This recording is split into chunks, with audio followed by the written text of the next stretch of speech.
Rabbi Matt Berkowitz, who is our MC for tonight, will start us all off. Bevakasha, Matt. Thank you so much, Josh Schumann. So appreciate you being the opening act as always. And we all deeply appreciate and thank you for the logistical support in organizing these Zoom into programs. Bruchim habayim, welcome to this evening, afternoon, or morning of Zooming into Tu B'Shvat. I am Matt Berkowitz, Vice President of the Schechter Institutes, and it's an honor to be with all of you in this virtual Beit Midrash that spans the globe. As we begin tonight, I want to start with a note of celebration, welcoming home the three hostages that were released yesterday morning, Ohad Ben Ami, Eli Sharabi, and Or Levi. Schechter Institutes embraces all of you and says, Bruchim habayim habaita, welcome home with a capital H. We wish all three of these remarkable human beings that survived a devastating and horrific experience, a refuah shlema, a full and complete recovery.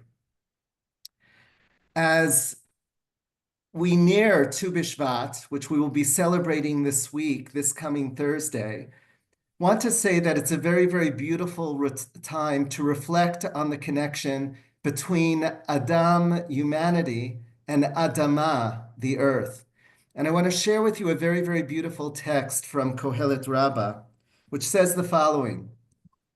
When the Holy Blessed One created Adam, God took him and led him around all the trees of Gan Eden and said, look at my works, how beautiful and praiseworthy they are. Everything that I have created, I created for you. Take care not to damage and destroy my world, for if you damage it, there is no one to repair it after you. And so too is with us.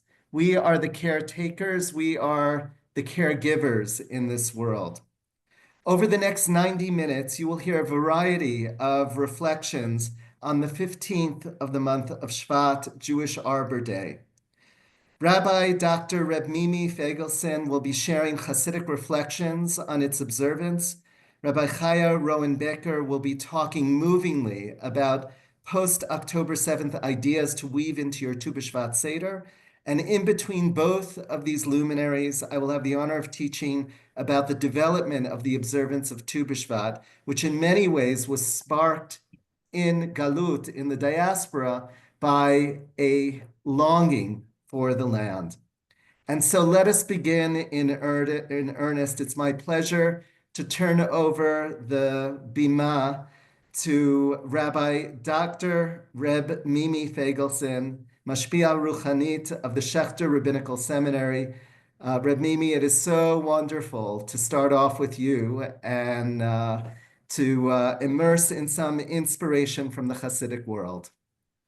Thank you so much. It is my honor to be here, and it's such a gift to see so many familiar faces. So many of you know that we always start with an opening nigun and an opening prayer, and we'll conclude with a closing prayer. So that's gonna be always my tradition. We'll do that as well. I can see some of you, your cameras are open. So what that means is I won't be able to hear you, but I can see your lips moving. So I know you're singing with me. Na na na na na na na na na na na ta na na na na na na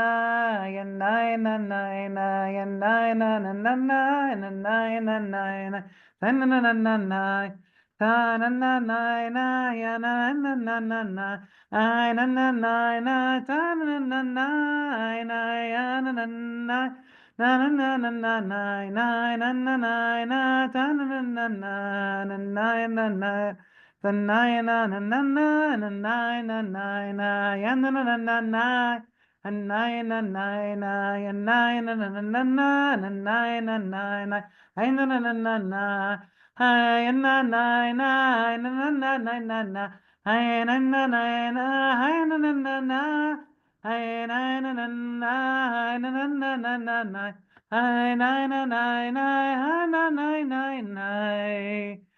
פרי חכמנה מלכה דעלמא, אמא הילאה אחת ויחידה.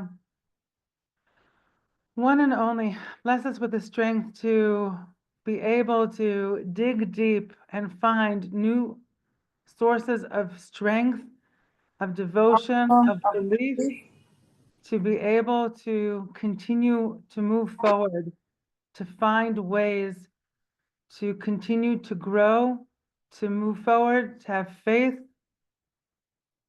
because every day the question in the morning is, from where? From where do we draw strength? From where do we draw strength? And I wanna thank you all for being here, because all of us here, all 28 of us, are making a statement that we have strength and we will continue to find strength. And I want you to know, there was something that happened yesterday that gave me strength. Ohad gave me strength. I mean, all three of them did, but there was something that happened that gave me strength, and I wanna share it with you. The hard and devastating pictures of seeing the three of them, there was, right, the joy of seeing them and the disbelief of seeing them, right? We're crying and laughing at the same time because so hard. And I don't know how many of you noticed, but when Ahad, the first pictures of him, he had a beard. But by the time he met his daughters, he was clean shaven. And there was something about that when he was gonna kiss his daughters, when he was gonna hug his daughters, right? There wasn't gonna be that rough beard. That when he was gonna hug and kiss his daughters, his face was going to be soft. It wasn't going to be with that roughness and gruffness of his beard of captivity. Because those first pictures had his beard. But by the time it was a matter of an hour, by the time he hugged and kissed his daughters, there was no more beard. And I said, someone is holding on to life in such a way to be able to say, when I meet my daughters, that's how they're going to see me. I want to put it out there. I want to start actually with not a Hasidic text, but I want to offer you Hasidic eyes. Because more than a Hasidic text, I want to offer you Hasidic eyes. As to when we walk away from this learning and you walk back into your day, wherever you are in the world, how to walk into the day, how to walk into, where did you guys disappear? Because all of a sudden there's a text on the page, and I had hoped that actually we'd be able to continuously see each other on the screen and not a text, because that's why I put it in the chat, so you'd be able to download it for yourselves. I guess My apologies. My fault. it's okay. It's okay. It's okay. Because I prefer that we all see each other versus the text. But I want to teach you how to fish versus giving you fish, right? And I brought here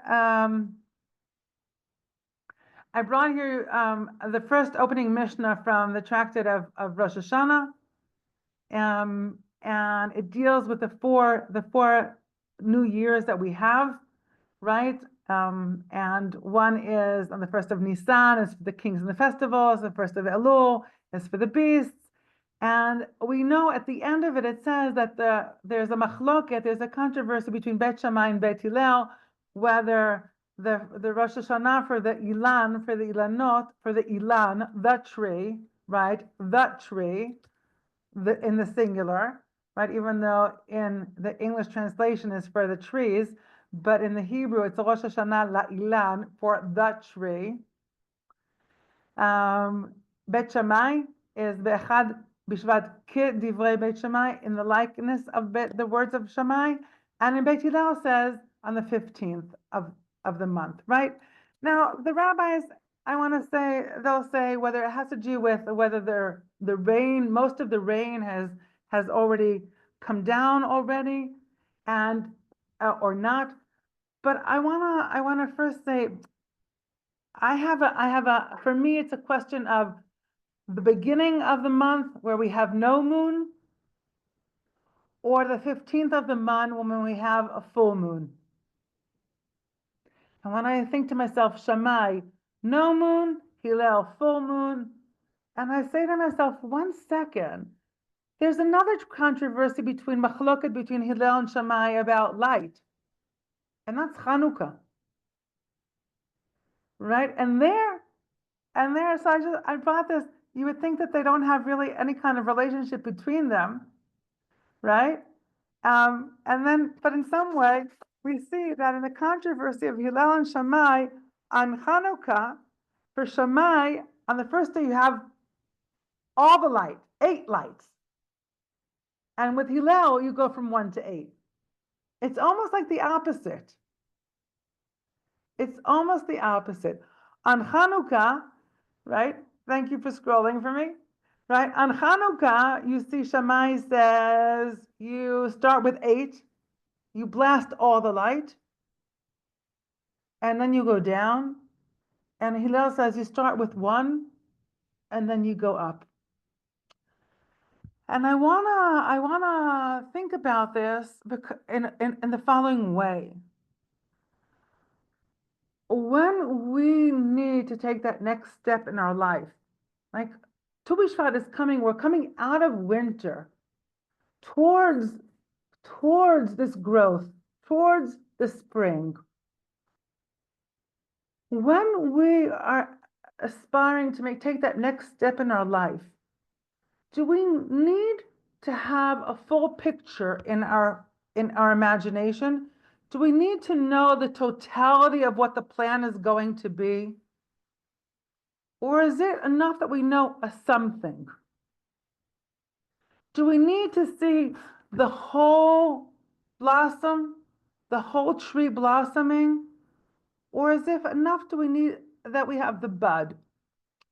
Chanukah, do we need all 8 lights?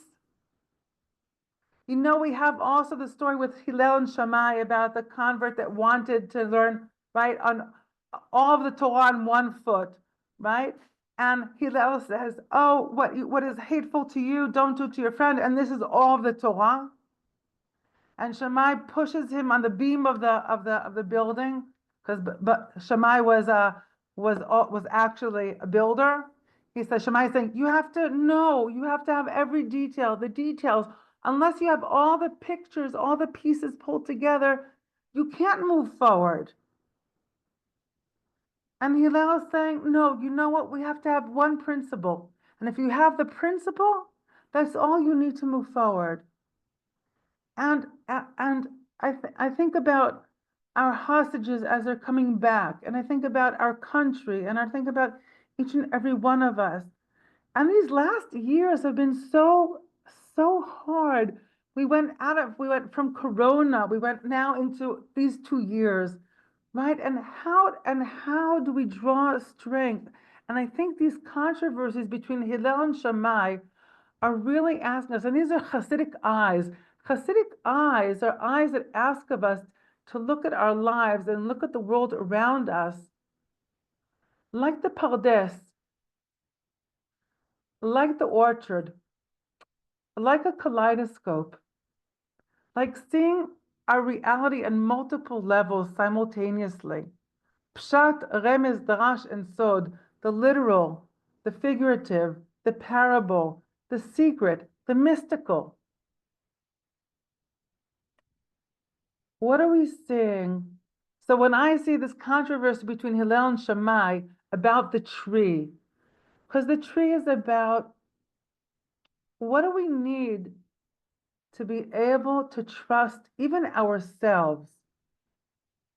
Do we need to have the totality of the story? Do we need to know the end of the story?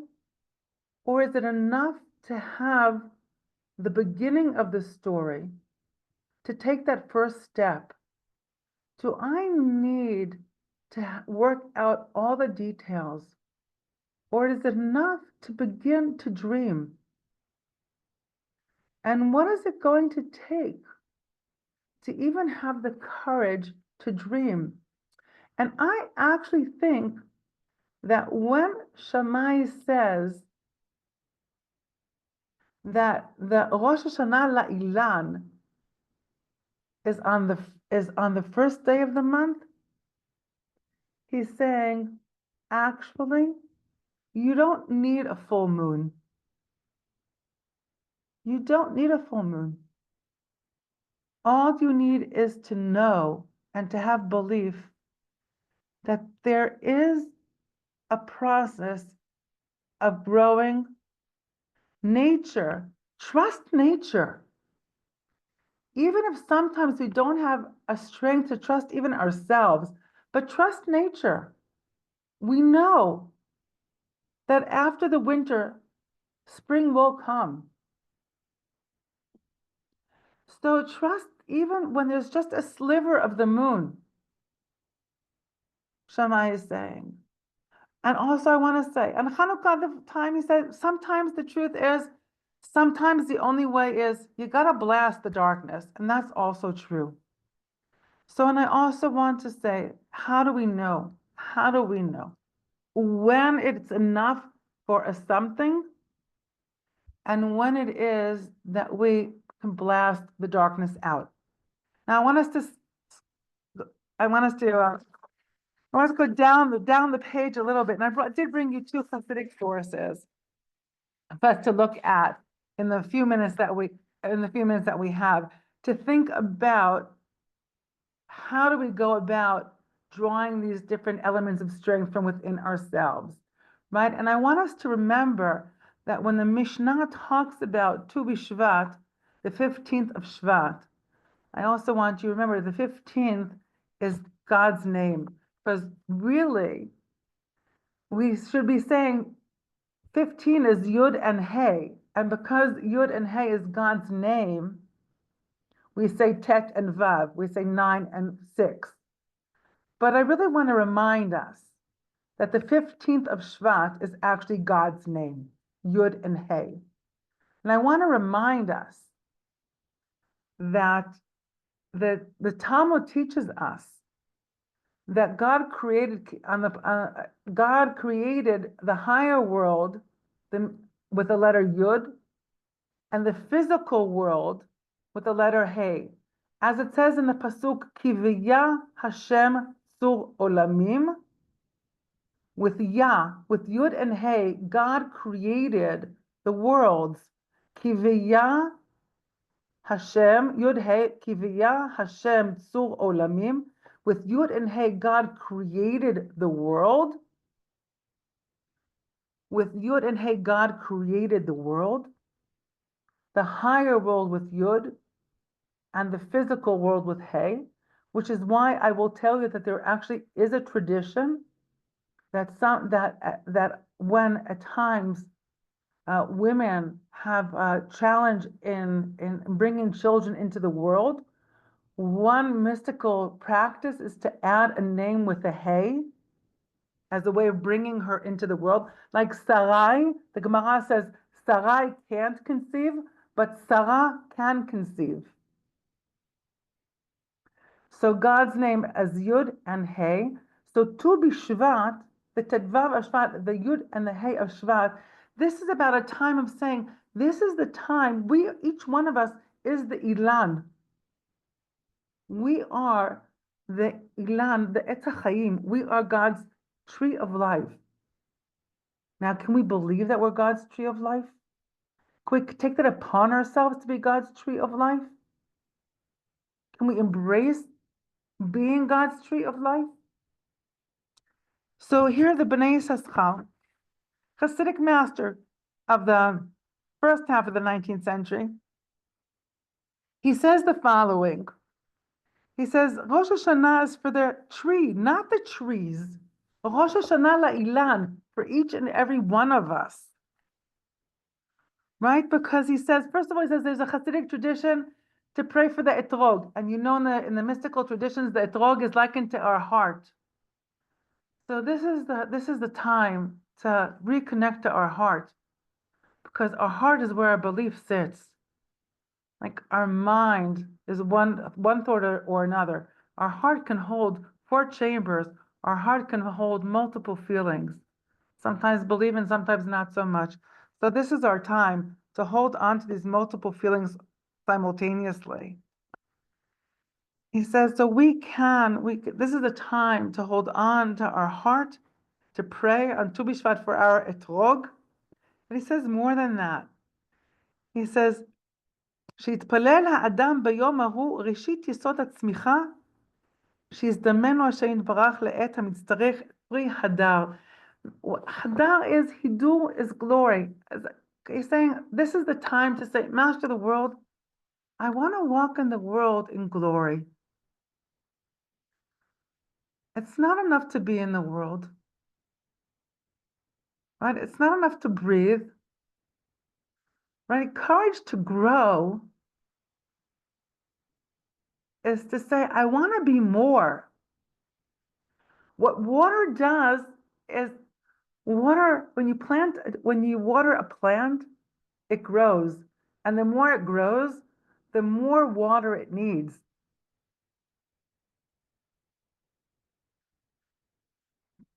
Saying, I want more. Please, sir, I want more. In a relationship with God, to ourselves. What does it mean to say, I want more? Yeah, yesterday was okay, but today I want more. What does it mean? What does it mean to say to ourselves, I love you and I want more? What is this hadar?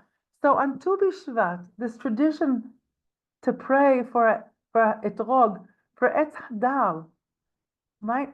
We see the buds and we're saying, oh, I see the bud and I want more. I want more. Yes, right? I want more of this tree of life.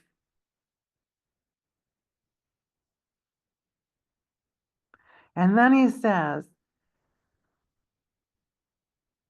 והנה תפילתו תעשה פירות. And the prayer, that there should be fruit from my prayers.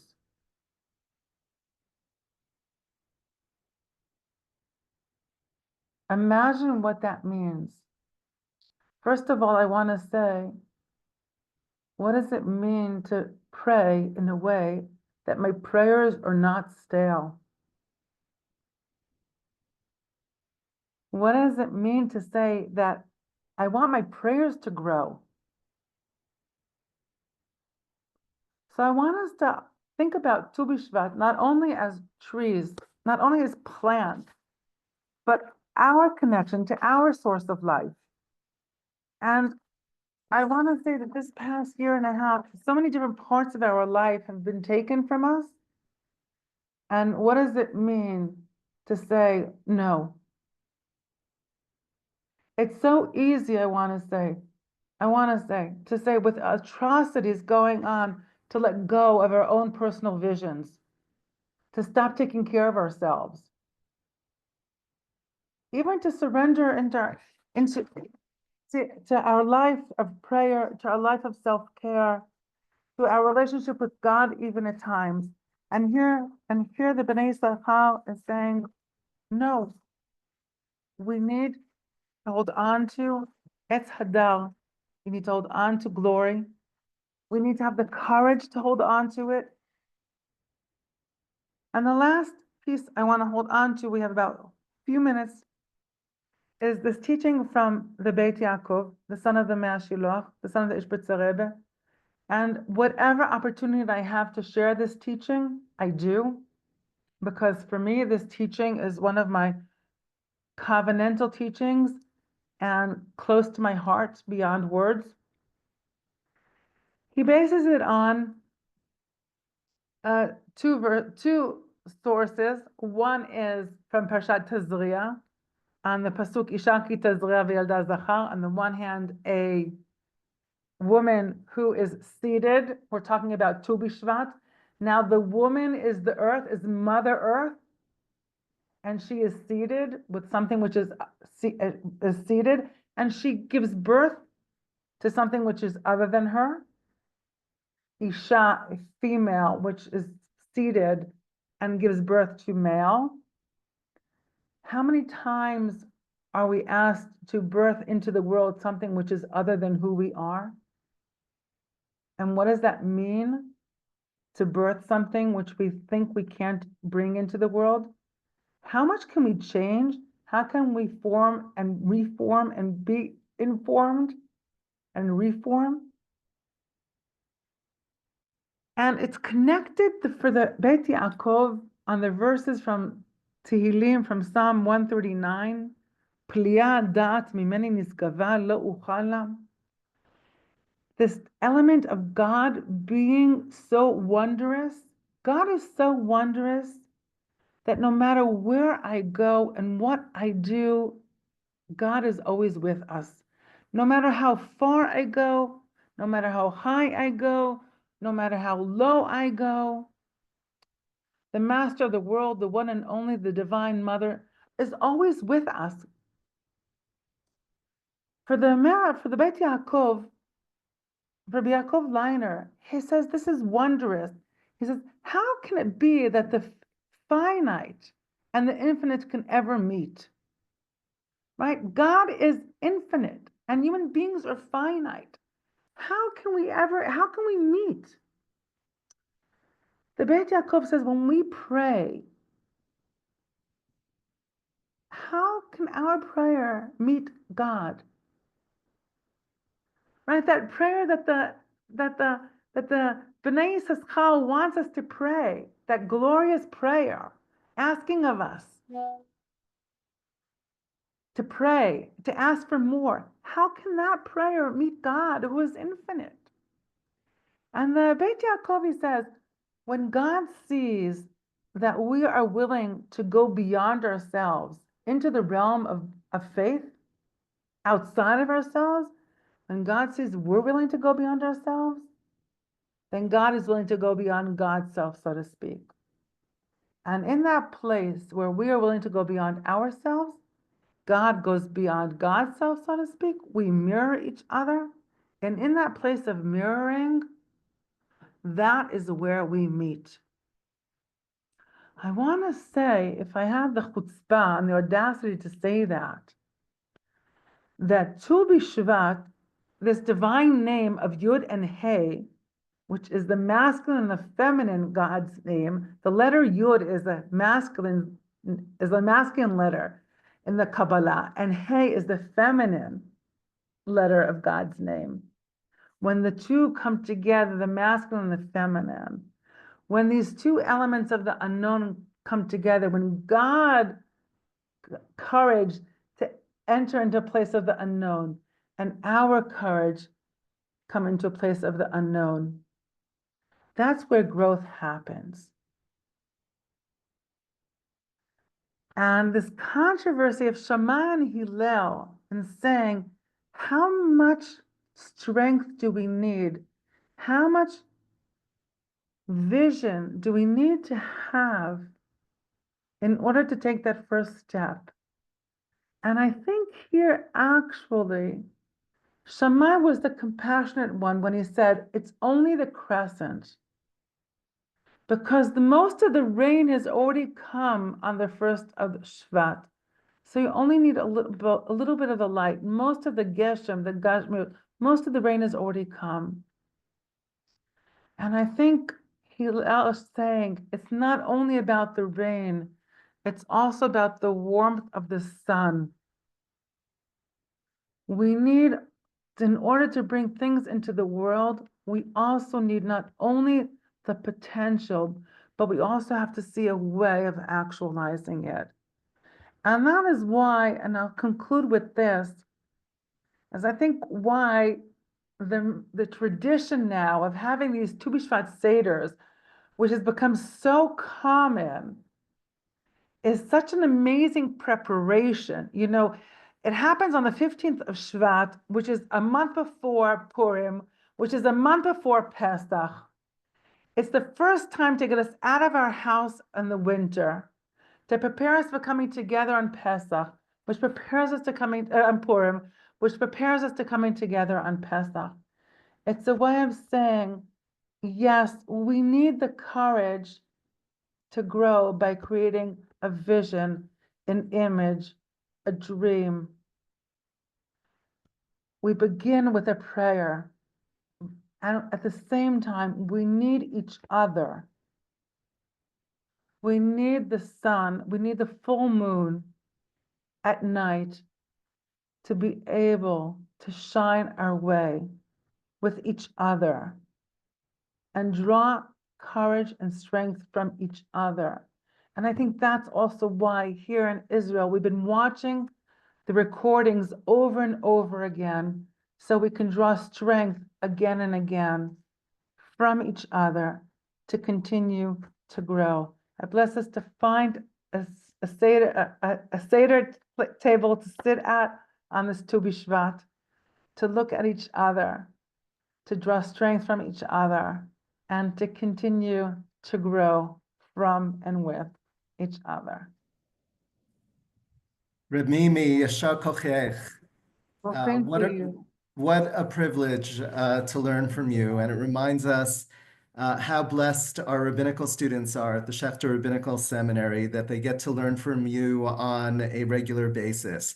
I feel that you took us on this journey into God's presence and reminded us very, very vividly how we need to be proactive in acquiring the blessing that Tu B'Shvat offers us. And I love how you jumped off that debate between Hillel and Shammai. And it actually is a perfect segue into what it is that I want to share with you, but just want to express our deepest appreciation for your teaching on behalf of the whole Schechter team, which you're an integral part of. Thank you, And Rabbi. I have to say, I could never be who I am without my Schechter team and my Schechter students.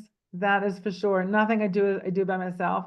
And I do have to apologize because I actually have a class that I participate in as a student very soon. So thank you. Go run and learn more Torah to share with us, Mimi. Thank you. Thank you.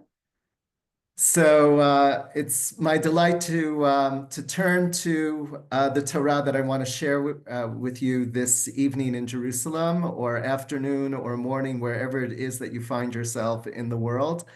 And the Torah that I share with you has to do with Tu B'Shvat of land and longing. Just this past Shabbat, I took a very, very special walk with our daughter Shira from the neighborhood in which we live in Arnona toward the neighborhood of Abu Tor, another magical neighborhood in Jerusalem. And of course, in between is the magical, mystical Has Promenade, which overlooks a very, very beautiful panoramic view of the old city. As we walked along the Has Promenade, we saw the first symbol of Tu B'Shvat sprouting in the land of Israel, Hashkedia Porachat.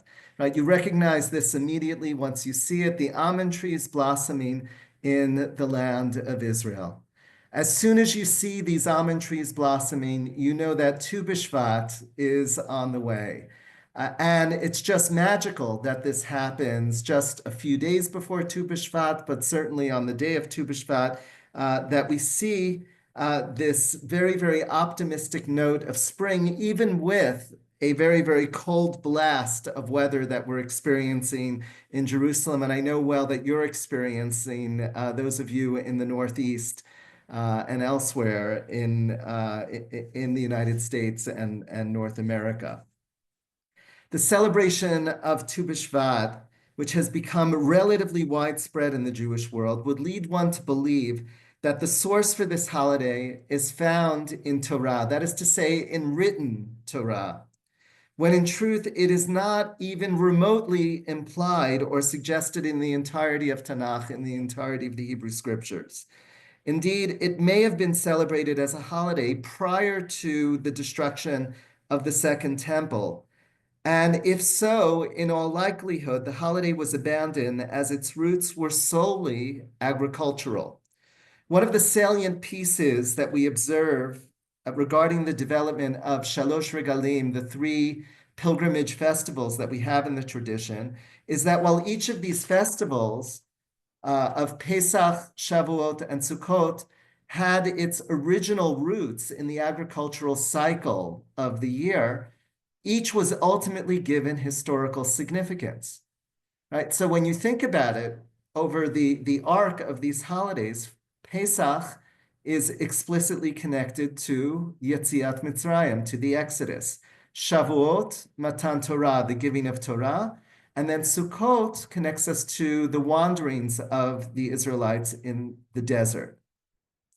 Not so with Tu B'Shvat. Tu B'Shvat continued to maintain its deep agricultural connection with no historical significance being attached to it.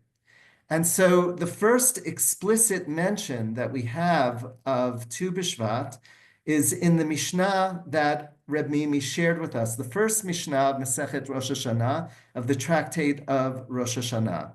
Right? And there it tells us that there is not one new year that we celebrate, okay, but rather there are 4 new years that we celebrate as a Jewish people. The 2 most significant new years that we have are, of course, Rosh Hashanah, which I would characterize as the universal new year that we celebrate, in which we commemorate the creation of the world and, of course, God's kingship.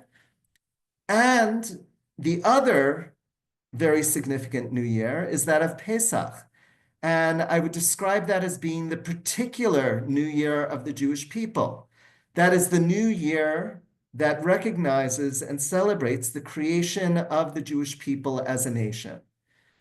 We have these poles of universality and particularity that are mentioned in the Mishnah, and in between, it talks about Tu B'Shvat.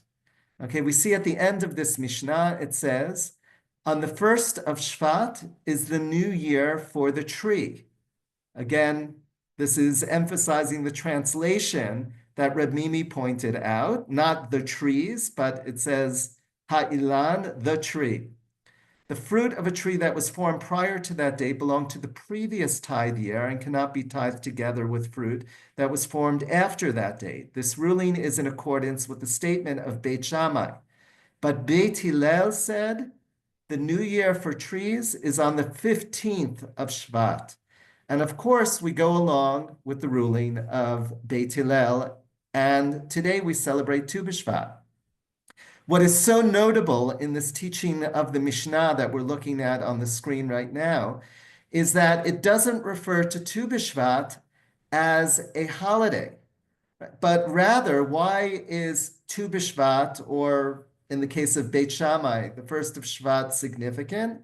It has to do with marking the fiscal year, as it were, okay? The Mishnah makes clear that it is merely marking the beginning of a new fiscal year with regard to determining the tithing of fruits, right? Indeed, fruit that began to form before the new year of the trees was seen as consuming the rainwater that fell during the previous rainy season, and so was taxed with the yield of the previous year. That is the significance of Tu B'Shvat according to the Mishnah. Rav Hai Gaon, who lived in the 10th century, okay, was a theologian, rabbi, scholar from Pumbedita, Iraq, explains why it is that Hillel's dating is more accurate and the accepted dating for Jewish Arbor Day. By the way, the picture that you see here is of red anemones. And of course, the association that we have of red anemones, which bloom in the coming month or so in the land of Israel, right, is very, very specifically to the south of Israel. And the connection is to Otef Aza. It's to the communities that are in the Gaza envelope. In fact, there's a festival that takes place in Israel every year And it is called, right, Darom Adom, right, the Red South. And you just see these endless fields of these magnificent anemones. Anemones are related to the poppy flower, right? And you just see these flowers carpeting the south of Israel. It's quite a striking experience. And this, in essence, has become the symbol of the South, and especially post October 7th. Returning to Hai Gaon, he explains that the reason that Hillel's dating of Tu B'Shvat is the more accurate dating is because it seems that in the Islamic calendar, the same day in Arabic is referred to as, quote unquote, the second ember. So, of course, the question is, what is this whole business of the second ember? What is an ember? And it turns out that in 1935, a scholar by the name of Ephraim Hareuveni published an article arguing that either the ember refers to a caterpillar, which emerged right around this time, what we know of in North America as tent caterpillars, right? So you see these caterpillars coming out on the trees right around the time of Tu B'Shvat. Or the other possibility is that the second ember refers to the heat from the rays of the sun, right? Either or, right? It seems that these phenomenon are most intense on the 15th of Shvat, and it corresponds with the Arabic calendar as well. The oldest reference that we have to Tu B'Shvat as a holiday is found in two liturgical poems by Rabbi Yehuda ben Hillel, who lived in Israel in the 9th century. His poems, interestingly enough, were discovered in 1950 by Menachem Zulai in Cairo. They were discovered very specifically in the Cairo Geniza of the Ben Ezra Synagogue. And one of these poems reads as follows. You see it right on your screen. Bring down strong saving rains for my many followers, right? This is God speaking. Make the walnut tree blossom for my dainty ones. On the new year for trees, strengthen my faithful ones. Quote, for the eternal is sun and shield, a quote from Psalms. Praise to you, eternal, Abraham's shield. God will shine light for those God guides. A bright cypress God will illuminate for those God has saved. On the new year for trees, bless the land of the living with saving rains. Quote, for the one who finds me, that is God, finds life, unquote, from the book of Proverbs. Praise to you, eternal, who revives the dead, right? And when you think of that bracha, Mechayeh HaMetim, reviving the dead, how appropriate is that bracha said towards the end of winter as we see the blossoming of the almond tree. Great and praised and exalted above all gods, the grapevine likened to God's own vineyard. On the new year for trees, enhance joy for those who say, quote, there is none like God, for great in your midst is the Holy One of Israel, unquote, from the book of Isaiah. Praise to you, eternal, the holy God. Noga Hareuveni, who was one of the founders of Neot Kedumim, the Biblical Landscape Reserve, points out that what truly sparks the observance of Tu B'Shvat as a holiday is the physical separation of the people of Israel from the land of Israel. The joyful association that we have with Tu B'Shvat is connected to the longing that developed in the diaspora for days past. Chadesh Yameinu Kikedem, renew our days as of old. When the land of Israel flourished, and it was in large part a yearning for the glory days of the land to be reestablished in our own days. Substantive observance of Tu B'Shvat arose in, surprisingly, the Jewish community of Germany, and by the 16th century, it was popular all over Eastern Europe and Eastern European Jewish communities.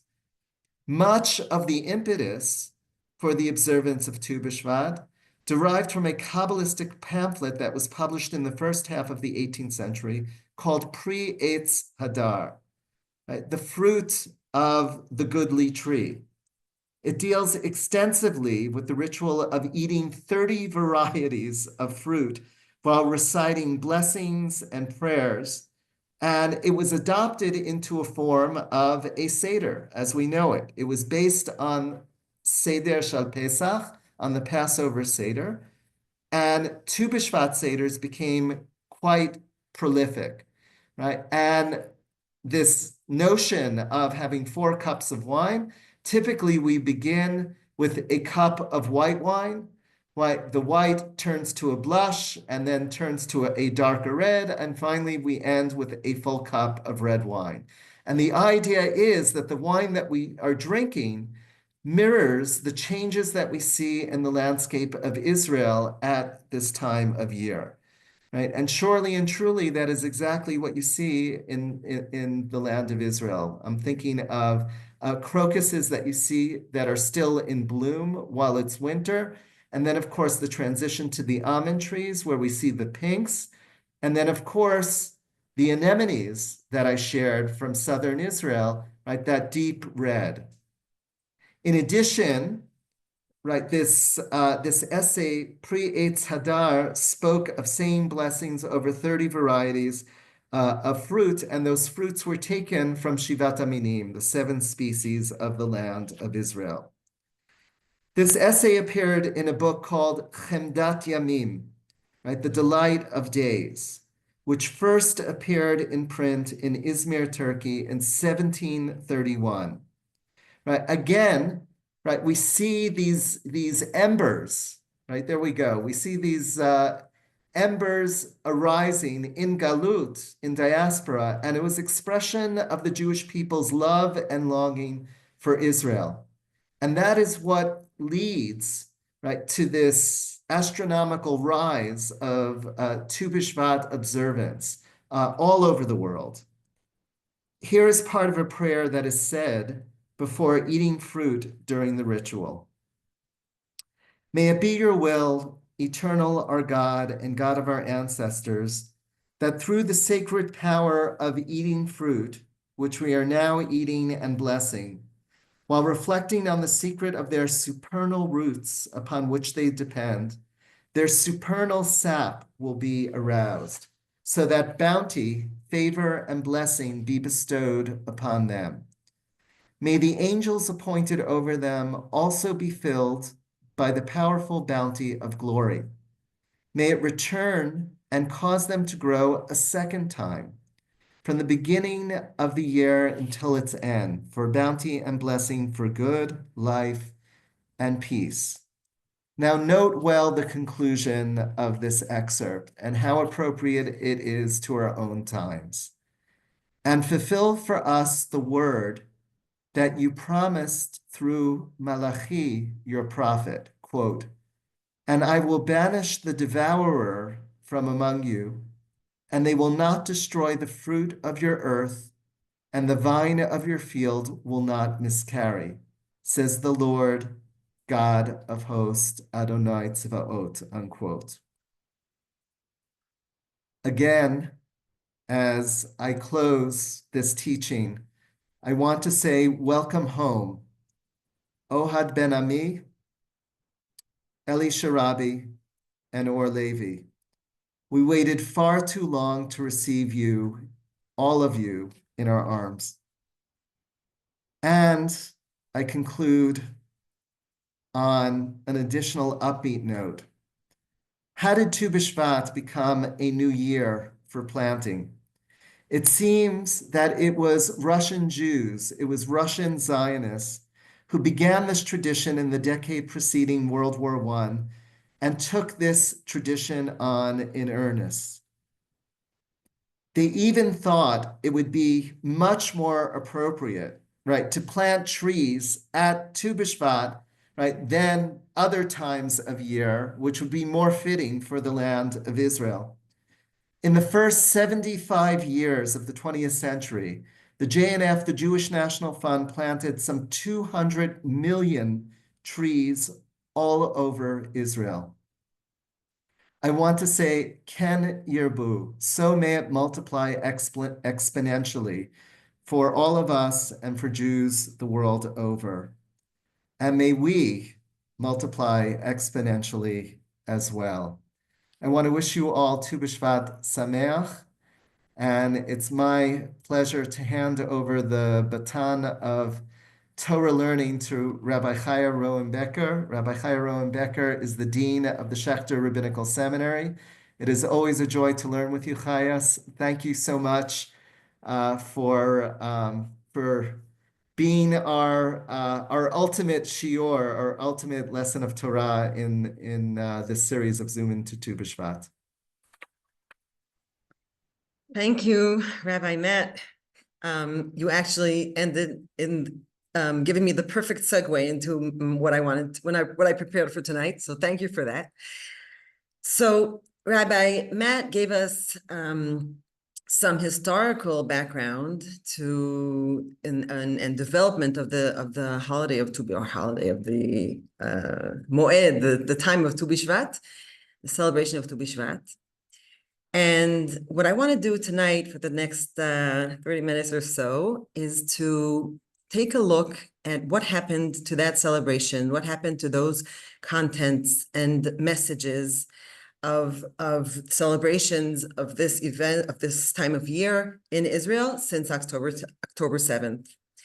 The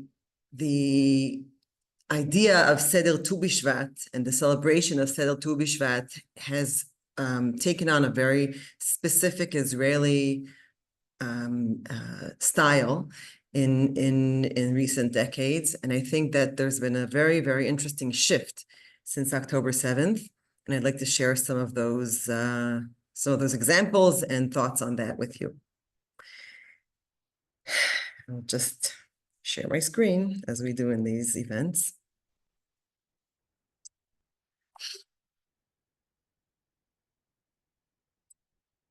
Yeah, do we all see how is this night different from all the other nights? Yeah, okay.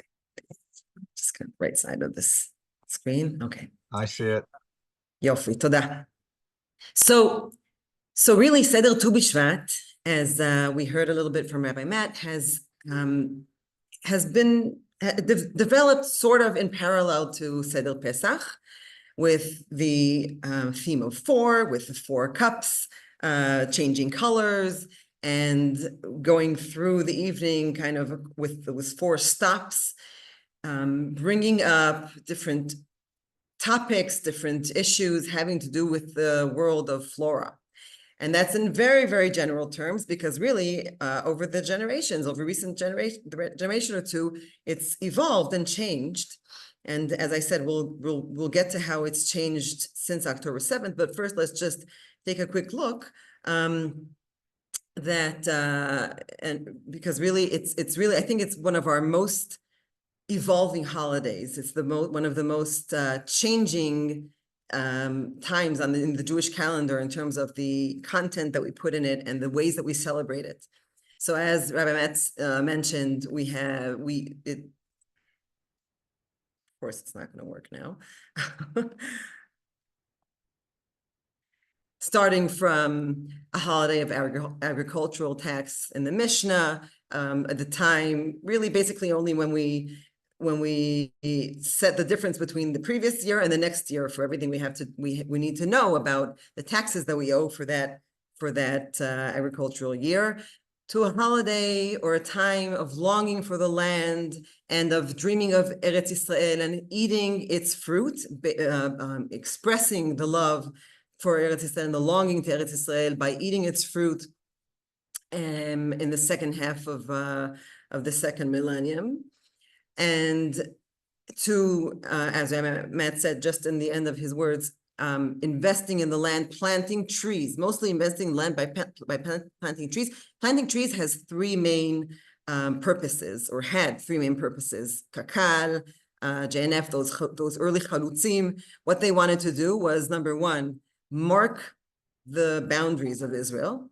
Where you plant a tree is where the border will be.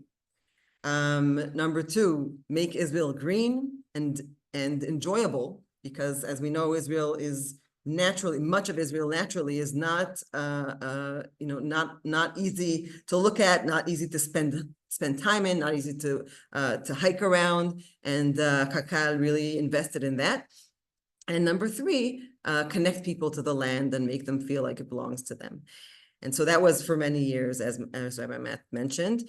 And then for the last 2 or 3 decades, the focus of Tu B'Shvat shifted from a holiday where, this is how I grew up. I grew up as a child, you go out on Tu B'Shvat with your little plant and with a sapling, and you plant a tree. That's what you did for Tu B'Shvat.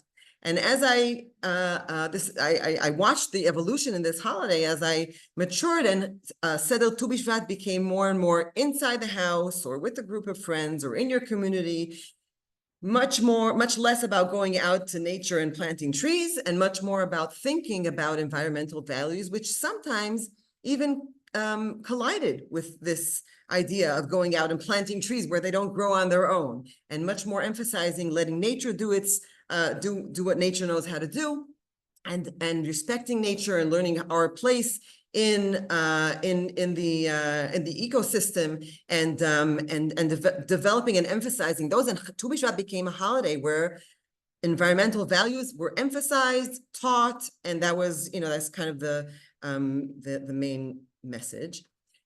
Alongside with that, and also possibly slightly post that, an emphasis on personal growth, taking the idea of plants and the and terminology from the world of flora, and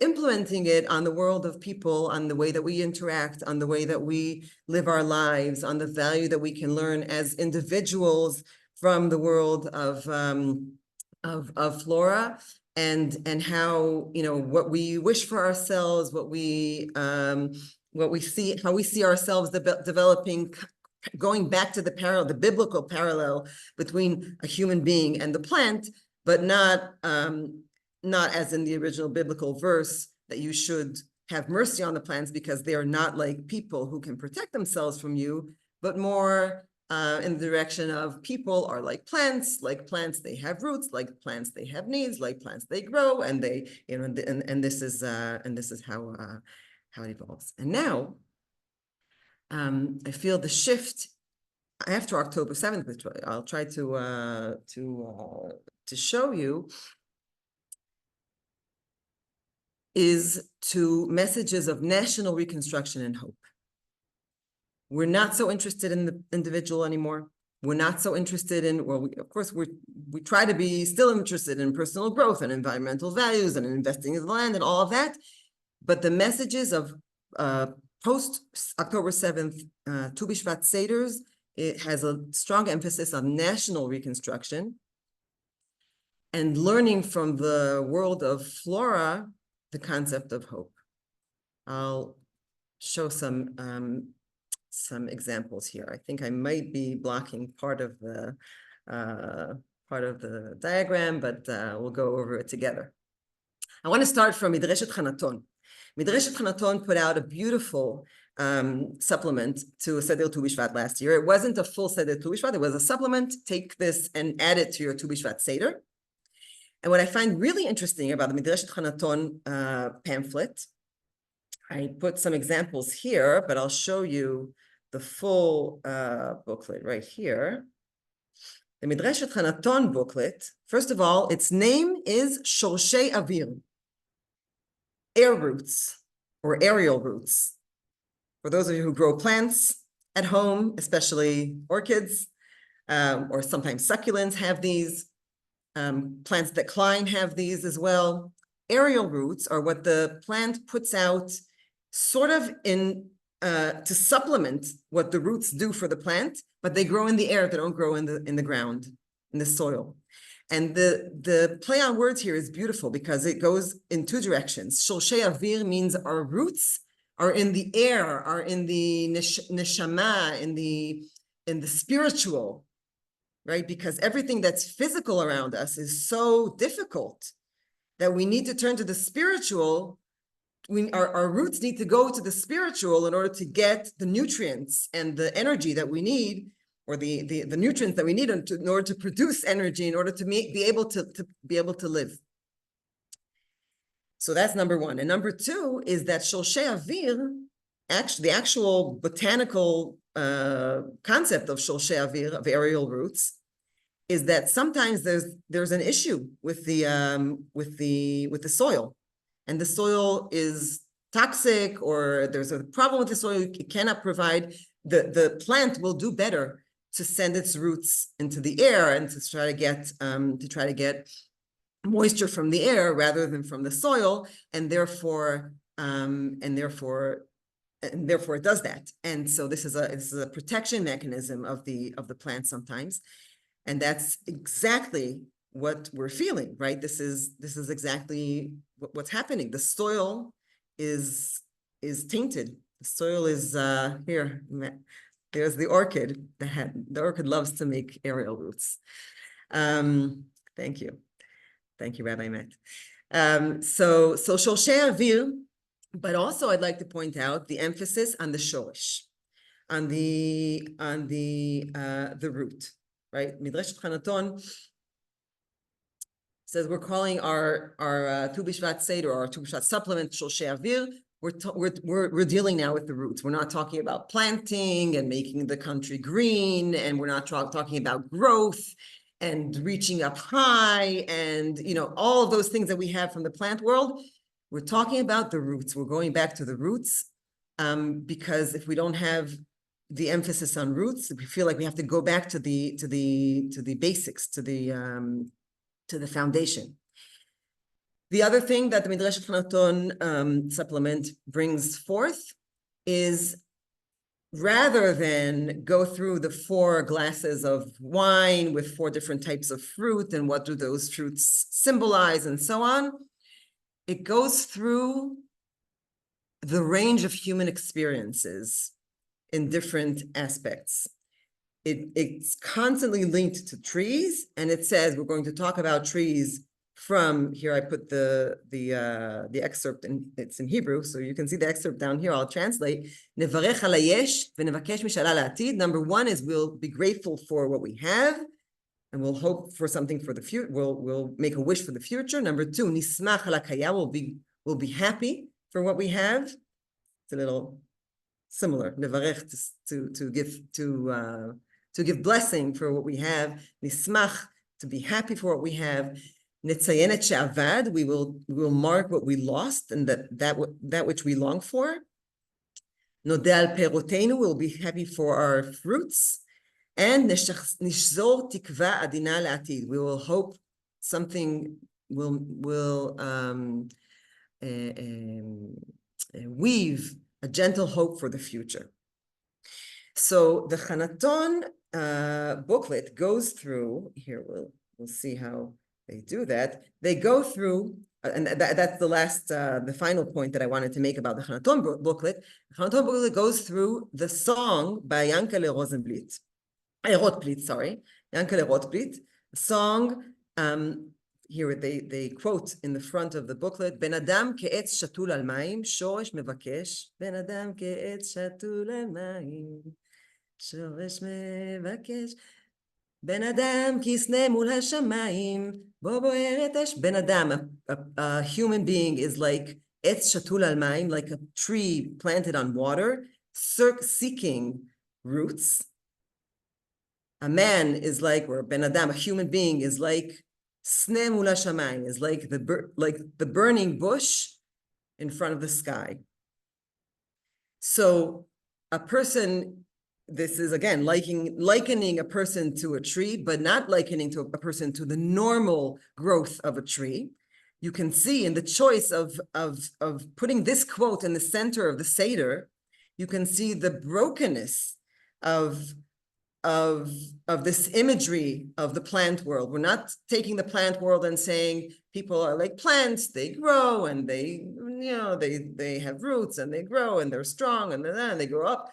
We're saying sometimes people are like plants on water, which is It's a symbol of abundancy, but also kind of being lost, not being very, very connected. Shoresh mevakesh, he's seeking his roots. He doesn't really even have his roots intact or in place. And he's like a burning bush, and he's kind of floating against the sky. This is an image of the plant world that is also like human beings, but not in the place of positive growth. And then within that quote, the Chanaton text says, okay, let's take each of these quotes, Ben Adam Ke'etz, and let's say a blessing, let's be grateful, let's say what we're thankful for, let's say what our hope is and what we are longing for. Shatul al mayim, let's say our blessing, let's say what we're happy for, let's say what we're thankful for, let's say what we long for and what we hope for. And shoresh mevakesh, and snemul hashamayim bo bo'eret ish. That is the Chanaton supplement, to say people are like plants, but they can be like plants in their brokenness and in their vulnerability and in the place where they're not secure, and that's what we're feeling right now. So our Tu B'Shvat is a Tu B'Shvat of plants, but it's of the vulnerability of the plant world and not necessarily of the strength of the plant world. That's the supplement of Midrashet Chanaton. HaShomer HaChadash, an organization that actually puts a lot of emphasis on agriculture and bringing, strengthening Israel through agriculture and through connection to the land, created a beautiful Seder Tu B'Shvat, where they go according to the element of 4, but it's 4 parts of the tree: the roots, the branches, the treetop, and the fruit. And a lot of the emphasis of their seder, like we saw with the Chanaton seder, is again with the concept of the roots. The roots, like I'm not going to show you that, I'll show you something else. With the concept of the roots, again with the sense that there's something that we're not yet in a place where we can think about being a strong trunk, having lots of branches, reaching for the sky. We can't think about that. We're in the place of the roots. We're stuck in the roots. We need to strengthen our roots because we feel like otherwise we'll be just floating and lost. And so here I translated this is the cover page, Shorashim Shel Tkuma, they call their book, Roots of Rebuilding, of Resurrection. And the quote that they brought here is a quote from Rabbi Shimshon Raphael Hirsch, where he says the following: the tree's revival is not rooted in its branches, leaves, and magnificent fruits, but in its roots, which are strengthened in a place where winds and storms cannot reach. They strengthen themselves as a source of living waters of renewal. The tree does not worry when storms catch it, shake it, and bend it. It does not move or budge from its place. And as long as it is not uprooted from its place, it will surely have revival. Therefore, we find that the tree has lost nothing, and on the contrary, it has gained strength through the struggle. So it is with man. As long as he clings to his spiritual roots, no wind will uproot him from his place. On the contrary, storms will awaken the power of renewal. Exactly the language, you can see the language that the Jewish people has known distress in many, many times. So it's relevant language. It's not surprising that language from many years ago would be relevant today. But this is exactly the language that we are seeking now, to say we have lost so much. So many trunks have been cut down, so many winds and storms have been shaking us. But as long as the roots are there, take care of the roots. Make sure the roots are there. Make sure the roots are strong. Nurture the roots. Take care of the roots, and then we will have revival. I want to go back to the third example, the example of the Masorti movement booklet, which also I think is very, very well done. The Masorti movement created a Seder Tu B'Shvat, a full Seder Tu B'Shvat, which I found to be so interesting because they basically said, let's just throw out everything we knew about Tu B'Shvat. Tu B'Shvat we're not going to try to put in content of the plant world and content of the of environmental values and so on. We're going to take still same structure, different. I put a question mark here. I'll say something about that in a second. Different content. We have the 4 cups, like still the 4, still the structure of 4, but all of the cups are about the Israeli experience. It's not about the plant world at all. It's only about the plant world where it happens to serve the language and the thought process and the music of the Israeli experience, but completely different context. As I wrote here, we'll go through it in a second. They did a beautiful job in weaving in many of the texts did this, but I think they did an extra special job about that, weaving in texts by survivors and victims' families. And mostly, as we'll see, it's an opportunity. Basically what the Masorti movement text is saying is what we want to do right now is be together. We want to be together. We want to create ceremonies. We want to create liturgy. We want to create moments of reflecting. It's not about the trees. It's about reflecting on our lives and finding strength in being together. And therefore, take a quick look at the booklet of the Masorti movement. Masorti movement called the booklet Et Latat, a time for planting. And they include, as we can see, references to the Wikipedia information about a new verse written to an old song about wheat, a prayer for, here we see here, a prayer for the Chatufim, for the abductees and the captives, a prayer for the soldiers,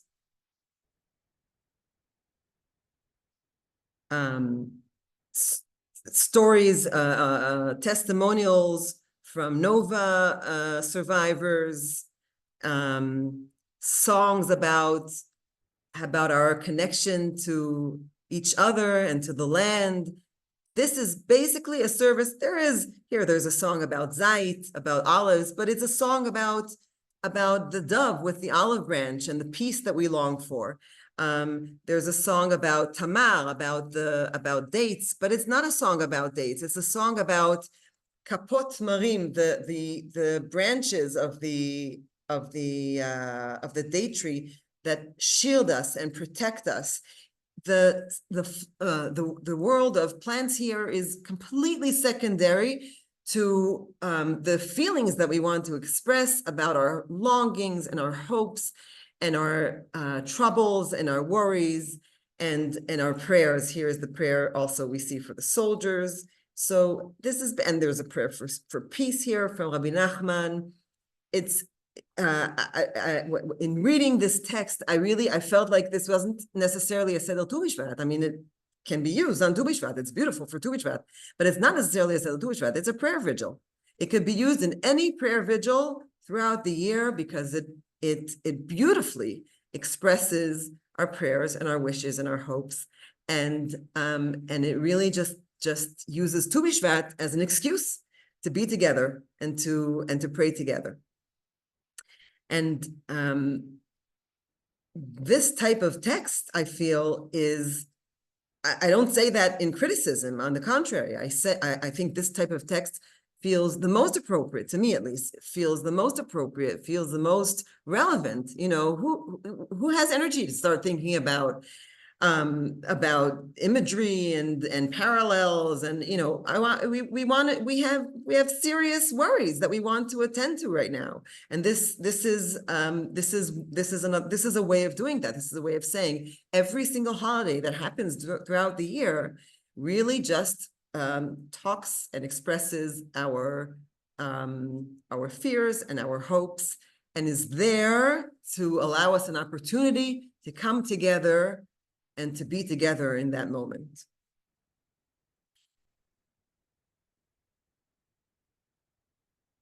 And having said all of that,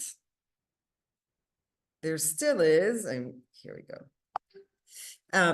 So I'm sorry, just to recap what we saw and the innovations post October 7th is that we saw that the floral imagery is used to express the fragility of life, the importance of strong roots very much. We saw the potential for renewal after destruction, which we learn from the plant world that knows how to regenerate after destruction. And the shift, the almost absolute, I would say, shift from the personal that we knew before October 7th, that was very, very strongly emphasized before October 7th, to the national. None of those texts, or that's not true, but the texts don't emphasize the personal experience. The texts emphasize the national experience, the group experience, the community experience, because that's where people are, and that's where people are finding strength. That's where people are suffering, and that's where people are finding strength. Having said all that, trees have, as we said in the beginning, trees have been the focus of Tu B'Shvat from the very beginning. As you know, Rosh Hashanah Le'ilanot, it's the new year for trees, for things that grow on trees. Through eating fruit of the trees that reminds us of Eretz Yisrael, and planting trees. And this is a picture, excuse me, this is a picture of on the day of the inauguration of the Knesset, the first, about half a year after the establishment of the State of Israel, on Tu B'Shvat of 1949, the Knesset was established. And on their way to the Knesset, the ministers and prime minister and people who would become members of Knesset, it wasn't called Knesset yet, but people who would become the members of Knesset, on their way up to Jerusalem, stopped in Sha'ar HaGai to plant trees. Tu B'Shvat, you plant trees, but Sha'ar HaGai is not a random choice for planting trees. Sha'ar HaGai, just like today, Sha'ar HaGai was a symbol of the disastrous and bloody struggle to protect Jerusalem in 1948, to open the road to Jerusalem in 1948. It was a symbol of the difficult fighting, and I think also a symbol of the victory, of being able to break the road through to Jerusalem and protect and keep Jerusalem as part of the then being born Jewish state. And Sha'ar HaGai was the first point, for those of you who know the terrain of driving to Jerusalem from Tel Aviv, where supplies were coming from, to Jerusalem, which was under siege. Sha'ar HaGai is the first point where the road becomes less open and the mountains close over the road, and the Arab villages on the mountains very, very easily close the very narrow road, and the cars going uphill, chugging uphill very slowly, are stopped, and the supplies aren't reaching to Jerusalem. That was actually the beginning of the siege of Jerusalem, the beginning point of the siege on Jerusalem. That's why it was such an important point in the battles for Jerusalem in 1948, to open that road, to open that point. And Sha'ar HaGai was the symbol of closing, the symbol of so many of our people who fell in that particular point, and the symbol of when we managed to open and break through Sha'ar HaGai and keep the road open. And so planting trees in Sha'ar Hagai, similar, very, very similar to what we see here. And not only the night is different, but also the day is different. The planting is different. There is planting in Israel. There's always been planting in Israel on Tu B'Shvat. That really, it never really stopped. Became less maybe of the focus of the holiday, but it never really stopped. But planting events post October 7th also changed. And planting events post October 7th put emphasis on places that were uniquely hurt on the October 7th attack, and also in commemorating people who fell in the October 7th attack, and since then. And HaShomer HaChadash, in addition to their Seder Tu B'Shvat, put out this booklet that accompanied their planting event last year.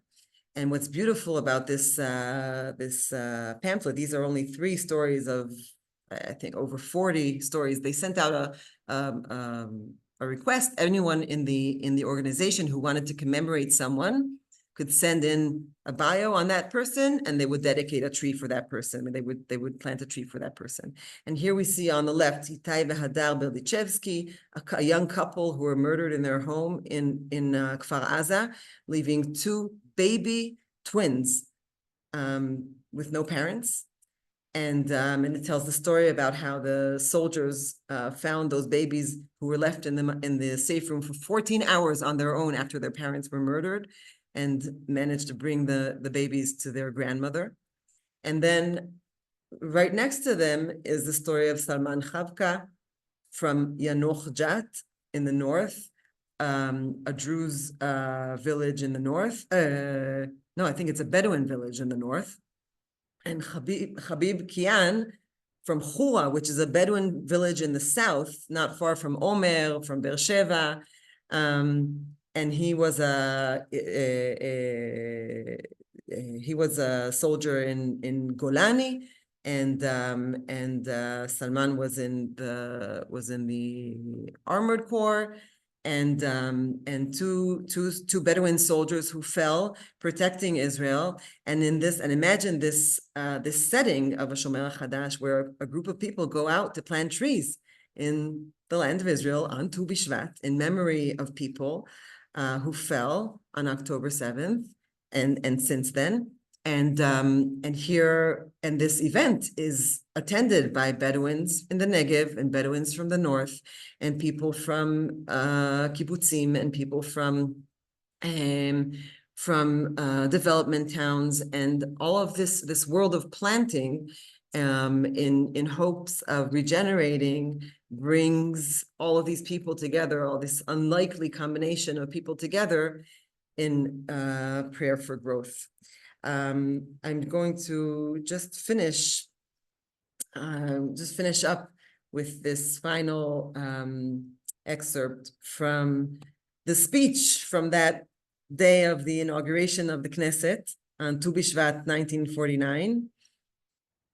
The speech made by Yosef Sprintzak, who was Speaker of the Knesset, first Speaker of the Knesset. And he says the following again about trees and the power of trees. He says, on this day, our children planted new trees, right? Because we know kids went out and planted trees on Tu B'Shvat. That's what they did. Our children planted new trees, trees of knowledge and trees of life for the nation in the days to come. We too, the elected representatives of Israel, I have to stop.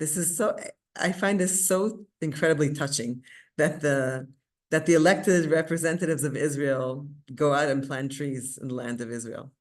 So I'm just imagining that incredible day. We too, the elected representatives of Israel, planted a new planting today by the command of generations past, and for the sake of generations to come. We planted today the beautiful tree, the tree of Israel's independence. It is incumbent upon the Constituent Assembly, that's what they called the Knesset before it was called the Knesset, to nurture this tree and ensure that it grows and bears fruit, and in its shade the people shall dwell securely. All inhabitants of the state of Israel shall dwell securely. We know that we don't always dwell securely in the shade of this tree. But we also know that trees have been for many, many, many years, many generations, and still are a symbol of being in the land, a symbol of strength, a symbol of possibility for future, possibility for growth, possibility for regeneration. And all I can say is that I can say a prayer from here, with all of you, that this emphasis that we are kind of focusing back on the roots and on the basis and on strengthening ourselves here together will indeed enable us to go to the next stages of growth and regeneration and renewal and living securely under the shade of the tree of the state of Israel. Ken Yehi Ratzon, so may it be. Yashar Kochech, Rabbi Chaya Rowan Becker. I think all of us, if we could show, we would give you a standing ovation, Chaya, for that magnificent presentation. You ended in a very, very poetic way, and the poetic way in which you ended, that quote from Joseph Sprinzak in 1949, reminded me of the teaching of Choni HaMe'egel, Choni the circle drawer, who sees an elderly man planting a fig sapling. And he criticizes the elderly man, "Fool, what are you planting the sapling for? You'll never be able to eat of its fruits." And the response, of course, is others planted for me, and now I plant for future generations. And truly, that's what those Knesset members were doing. They were planting for the future generations of the people of Israel. It's so inspiring to think about that, to sit with that. And you took us on a spectacular journey, Chaya. And thank you so much for sharing this remarkable diversity of Haggadot Shel Tu B'Shvat with us, the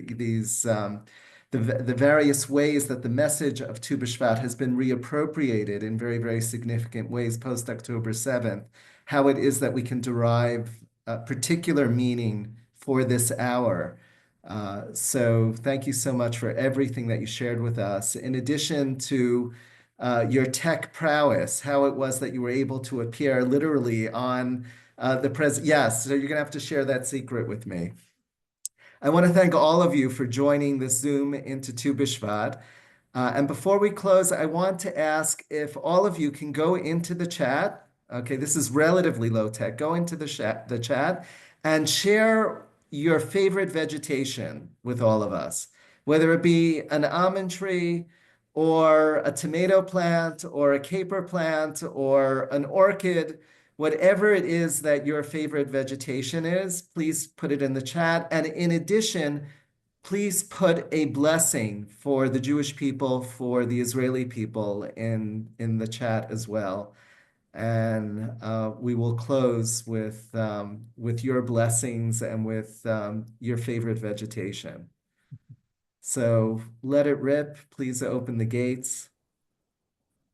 And Chaya put the Masorti Tu B'Shvat Seder in there. Josh also said that he will put it on the Schechter website as well. So we will send out a message to that effect. Favorite vegetation, figs, birds of paradise, which was my Ima's favorite plant in her memory. May Hashem bless us with freedom for the hostages soon. Amen, amen. Others who would like to put a blessing or a vegetation in the chat, please do so.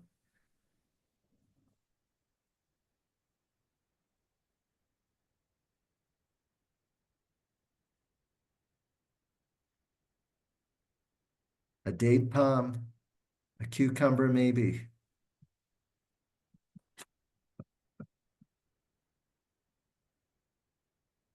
We also make sure that everybody can see that the Masorti Seder is now in the chats. You can download that from there. Again, we will make available what we can as soon as possible. Rakefet. Very, very beautiful flower.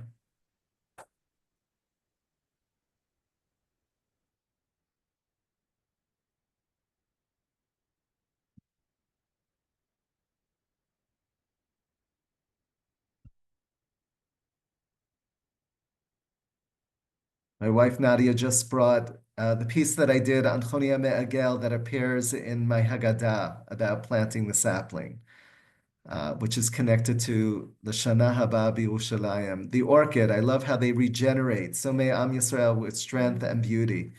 Very, very beautifully said. I want to give Abigail Miller the last word on this Zoom into Tu B'Shvat, and I want to thank you all for joining us. It was so good to be together with you in this virtual Beit Midrash, and I want to say Tu B'Shvat Sameach to all of you on behalf of the entire team at Schechter Institutes. Thank you so much again, Josh, for all of your magic And we will behind the have this scenes. out, Matt. I'm sorry, we will have this out within a day or two as well. Thank you. Terrific. Great. You're welcome to share it widely. All the best.